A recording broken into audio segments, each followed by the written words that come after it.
James Kaufman, World News Report today. Ladies and gentlemen, we've had a magnitude 7.6 earthquake right off the coast of Japan. This is right in an area with a lot of pressure on the plate tectonic boundaries and in an area where several volcanic ranges meet. We've discussed this area many times. This is going to be just north of Fukushima, where the big earthquake in 2011 occurred.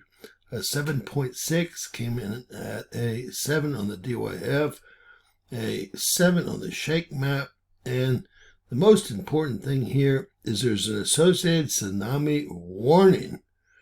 And we're getting some crazy news about that warning. A depth of 44.1 kilometers. Let's get some detailed information here. Jumping over to volcanoesandearthquakes.com, we can see that big 7.6 and all the many aftershocks. We can see the volcanoes below them in, well, full eruption and minor eruptions here. So this is most definitely plate tectonics with a combination of magma and volcanic action.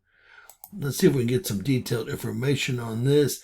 Main source USGS, 7.6, 44 kilometers of depth. And we also have the French coming in at a 7.0, default depth 10 kilometers, Raspberry Shake, a 7.5 at 51 kilometers. Let's get some detailed information about this huge earthquake. This is being called a major magnitude 7.6 earthquake. About 6 hours ago, folks, and you can see, well, right off the coast of Japan. We are at Volcano Discovery currently. Look at this actual shake report map. Wow, it was reported all the way on the southern tip of Japan here. Again, this was a big one. 356 reports came in. Ladies and gentlemen, this was a major earthquake, a 7.6, main source USGS. The closest volcano is Hakadoka, which is 71 miles away. But what's most impressive is this released 236.7 atomic bombs worth of energy. What? 236.7 atomic bombs worth of energy released. And I think a tsunami was created that is inbound towards the west coast of the United States. Here is an in-depth look at that. It looks like it was just offshore. We're going to have to zoom in to make sure. A 7.6, 44 kilometers of depth here. And it doesn't look like it was right on top of volcano. The volcano closest erupting volcano being 71 miles away. So this is a big one, and I think the main thing to worry about here is a possible tsunami. We will go to the National Data Buoy Center and find out what is going on with this. There have been 55 aftershocks thus far. 55 aftershocks, and we could be in for many more. Incredible. See what we have here, comparing quake data from different agencies. USGS 7.6, 44 kilometers. The French, a 7.05 default depth. Raspberry Shake, a 7.5, 51 kilometers of depth. Germany, a 7.5, 44 kilometers of depth. Wow, here we have Australia coming in at a 7.7. And they have a similar depth to the U.S. here, 7.7. We have the Incorporated Research Institute for Seismology coming in at 7.6, 44 kilometers of depth. Looks like they just followed the USGS as usual. We have the Italians coming in at 7.4, 57 kilometers of depth.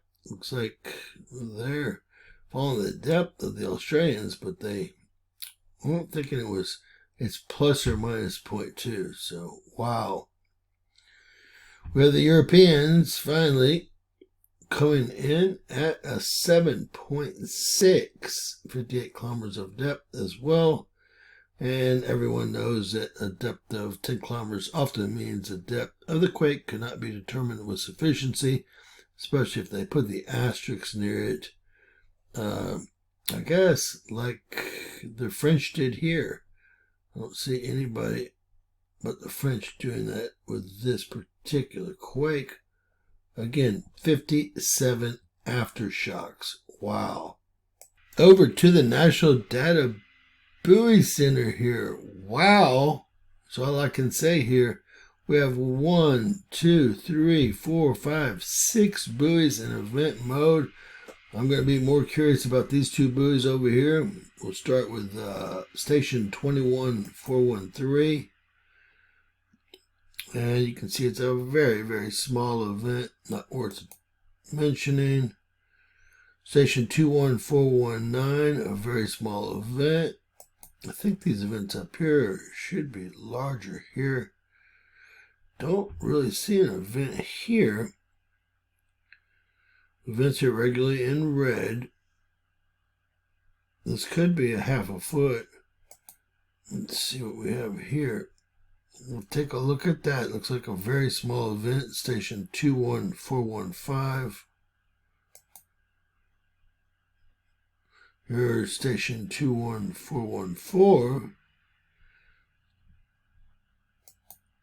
And finally, station 46413. We did pick two of the stations to the east of Japan here.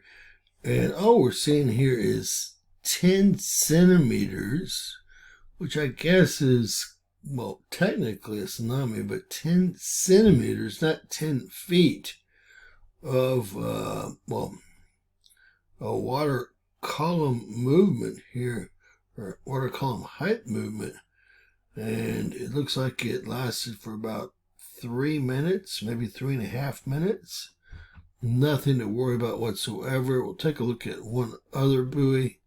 Over to station 46413. It's going to be the furthest away from the actual event itself. And we are again seeing right at 8 to 10 centimeters as our event here. And that's pushing it, right? About 9 centimeters really here. So you can see the event here. It did last 3.5 minutes again. However, it's just not a very big event. All right, in summary, a 7.6 magnitude earthquake, and that's going to be just off the coast of Japan. We will zoom in, take a look at that. Definitely off the coast of Japan here. And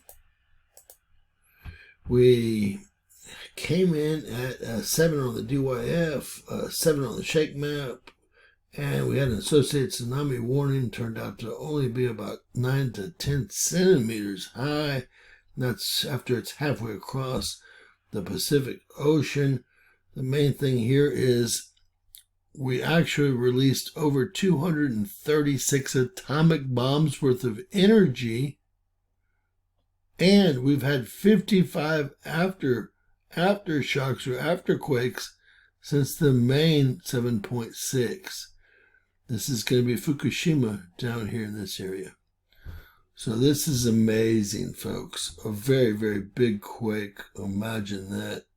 To be exact, 236.7 atomic bombs worth of energy released, and that's just from the big quake.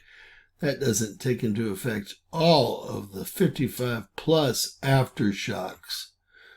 God bless, folks. Please share and subscribe. Always remember, anything's possible in Bizarro World.